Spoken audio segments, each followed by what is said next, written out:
mô này b니 vi bằng một vài nó một sang khắp tiếng hàng làm đa nó lấy tôm cùng có mày lên này lấy về vi bằng nặng buồn sang đặt thâu có tập bộ đằng mạ bọ máu satu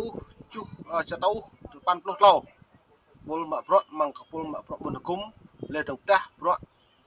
cơ công nay yuan đang công sản Việt Nam có lấy nhung ngã sát lấy pick pet big bol mạ bọ hàng lấy cái kẹo nó lấy tôm cùng hôm nay một vài company vi bằng ý xem lăng lấy view có mày lên này hàng càng bốc lạ thâu biến lấy yuan bên tàn này về em xem mượn được điểm để các cái chính phủ của mọi thành viên của Liên Hợp Quốc kiểm điểm chéo lẫn nhau. Việt Nam bị các quốc gia khác kiểm điểm, rồi đến phiên Hoa Kỳ cũng bị các quốc gia khác kiểm điểm.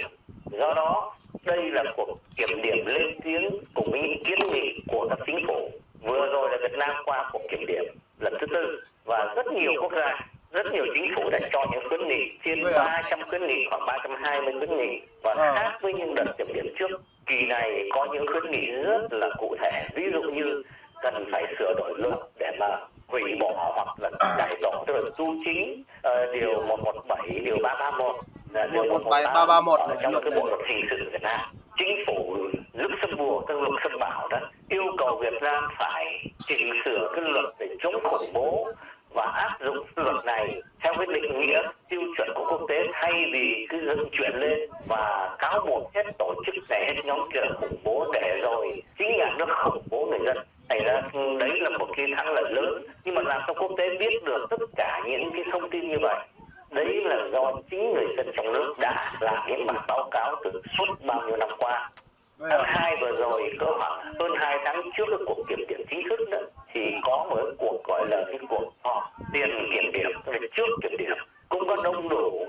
đại diện của các chính phủ, có đại diện của Việt Nam. Thì đấy là lúc mà các đại diện chính phủ lắng nghe tiếng nói của xã dân sự, và chúng tôi có cử một người đi để mà trình bày những cái thông tin cập nhật liên quan tới những cái hình thức đàn áp nhân quyền và đặc biệt là tự do tôn giáo, vấn đề buôn người nghiêm trọng ở trong cái chương trình xuất khẩu lao động của nhà nước, vân vân, rất được sự chú ý. Ví dụ xem tất cả những cái bản báo cáo, những cái bản tường trình, những ý kiến đóng góp của các tổ chức xã hội dân sự, có khoảng 40 bản như vậy, thì chỉ riêng có BDS là nhắc đến, là nêu lên cái tình trạng buôn người ở Việt Nam, là xuất khẩu lao động đến nhiều quốc gia, và đặc biệt đó là rất nhiều chính phủ, có lẽ nhiều nhất, đã lên tiếng về vấn đề buôn người đối với Việt Nam. Thì nó cho thấy nhiều nhất của Việt Nam buôn người á lũ kỳ này được lắng nghe và tạo được cái tác dụng của nó. Dạ thưa ông, qua những cái lời khuyến nghị của các quốc gia trong Liên Hợp Quốc thì có cái điểm nào đáng quan tâm không thưa ông?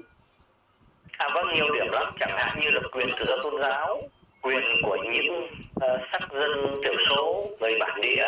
quyền tự do biểu đạt, quyền không bị tra tấn, và đặc biệt là nhiều quốc gia lên tiếng về các cái tình trạng cưỡng bức mất tích, tức là bắt cóc này, hoặc là thủ tiêu đó, như là trường hợp của ông Trịnh Xuân Thanh, của blogger Đường Văn Thái, của nhà báo Trương Duy Nhất chẳng hạn, được nhắc đến rất nhiều. Và đặc biệt là Thái Lan, chính phủ Thái Lan đã lên tiếng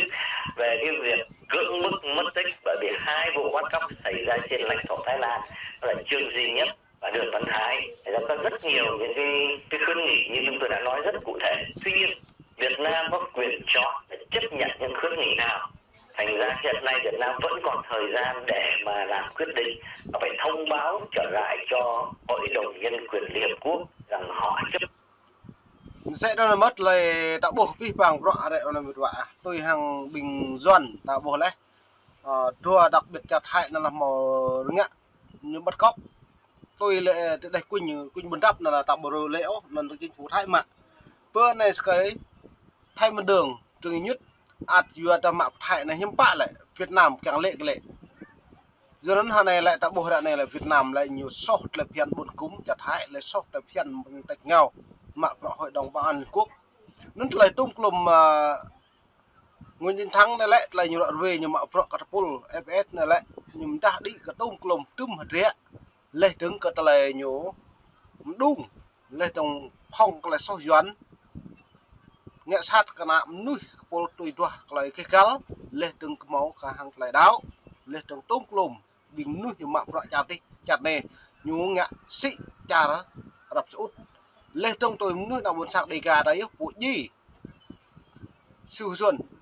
còn lại gì giờ nhớ chầm tiếng cao bây giờ thốn nó mọc rõ nhiều mạ sĩ cơ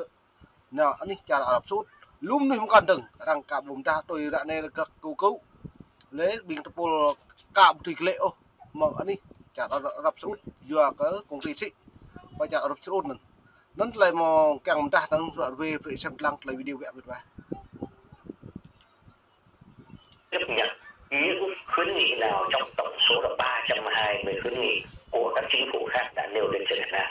Và cái quan trọng của những người đi vận động là gõ cửa trở lại những chính phủ mà đã nêu những cái kiến nghị nào, chẳng hạn như chính phủ nào mà nêu quan ngại về vấn đề tự do biểu đạt đang bị khống chế ở Việt Nam thì chúng ta phải gõ cửa những chính phủ ấy, đưa cho họ những hồ sơ, đưa cho họ những thông tin cập nhật rằng đây Việt Nam không hề cải thiện mà có khi còn tệ hơn, để rồi chính phủ ấy tiếp tục đặt vấn đề, tiếp tục lên tiếng với Việt Nam sau cái kỳ kiểm điểm. Dạ thưa ông, Cộng sản Việt Nam đã chấp nhận ra cái nghị định nhưng rồi không thực hiện. Do đó chính người dân trong nước cần tiếp tục theo dõi và báo cáo. Đây là một cơ hội để chính người dân trong nước ép nhà nước Việt Nam phải giải trình. Dạ thưa ông, nhận sẽ đó nữa còn lại hạt rẻ lại là thực vẽ mong nạo buồn sang ép nhà nước của giới trình chính người dân đấy lời đồng ta nó tại đồng mơ rằng hẹp lữ hẹp lo rằng ta lệ cả ta đâm ngạo nằm đảo rồi đang nhẹ đang bộ đặt hầu dưa cất tập bố rằng mạo phọ lệ bình chặt ngáo lượt bình độ vẫn nắp bình từ đó tố đẹp phọ là lại đang kẹt nạo buồn sang nè bây giờ có nuôi chặt nhau ốc cổ nạo buồn sang nạo buồn sang rung lệ ép nhiều về ngại thực thi của bộ luật này nó bật vả nó này là ngày 9 tháng 10 2024 này lại đoạn về đây là con số khuyến nghị cao nhất trong 4 chu kỳ còn là Việt Nam này lại tại kiểm tra điểm định kỳ này lại bởi đi hội đồng nó lại tùm vào lại thật là như so đấy và yêu cầu quốc tế, yêu cầu các chính phủ khác nhau, yêu cầu những cái định chế nhân quyền của Liên Hợp Quốc khác nhau đặt vấn đề đòi hỏi nhà nước Việt Nam phải giải trình. Thì như vậy có nghĩa là người dân trong nước một cách gián tiếp đi vòng qua những cái định chế quốc tế có thể ép nhà nước Việt Nam phải giải trình. Họ làm không đúng thì tiếp tục báo cáo cho quốc tế rằng Việt Nam đã không thực thi những cái khuyến nghị mà họ đã chấp nhận, những cái điều ước mà họ đã cam kết với quốc tế về tôn trọng nhân quyền. Dạ thưa ông, việc Việt Nam Cộng sản được bầu vào Ủy ban Nhân quyền Liên Hợp Quốc đã là một cái nghịch lý và khôi hài. Nay thì Bộ Ngoại giao Cộng sản Việt Nam lại được dịp huênh hoang khoác lác tuyên bố chúng ta đây là Việt Cộng đã có một phiên đối thoại thành công nguyên văn. Câu hỏi được đặt ra tại sao Cộng sản Việt Nam có thể giở trò bịp bợm cả thế giới như vậy thưa ông? Vâng, ngay từ đầu, ngay ông Nguyễn Văn Linh, khi mà ông Nguyễn Văn Linh đưa ra cái chính sách gọi là đổi mới, thì ông Nguyễn Văn Linh đã nói rất rõ rằng chúng ta cần phải mở cửa cho dưỡng khí nó vào để chúng ta dễ thở hơn, nhưng mà đồng thời nó phải ngăn chặn không cho ruồi muỗi nó cũng theo đó mà nó vào. Có nghĩa rằng phải ngăn chặn cái ảnh hưởng của thế giới tự do nó lan tỏa vào xã hội Việt Nam. Cần phải ngăn chặn để không cho người dân tiếp cận với lại ánh sáng văn minh, bởi mà họ hiểu biết hơn, họ giỏi giang hơn thì rất khó để mà nắm đầu họ, để mà đè họ xuống và tiếp tục thống trị. Do đó cái đó là cả một chính sách xuyên suốt. Thành ra khi mà Việt Nam tham gia muốn ứng cử vào Hội đồng Nhân quyền Liên Hợp Quốc thì họ đinh ninh rằng vào trong đó thì họ tự bào chữa được cho cái thành tích rất là đen đúa về nhân quyền,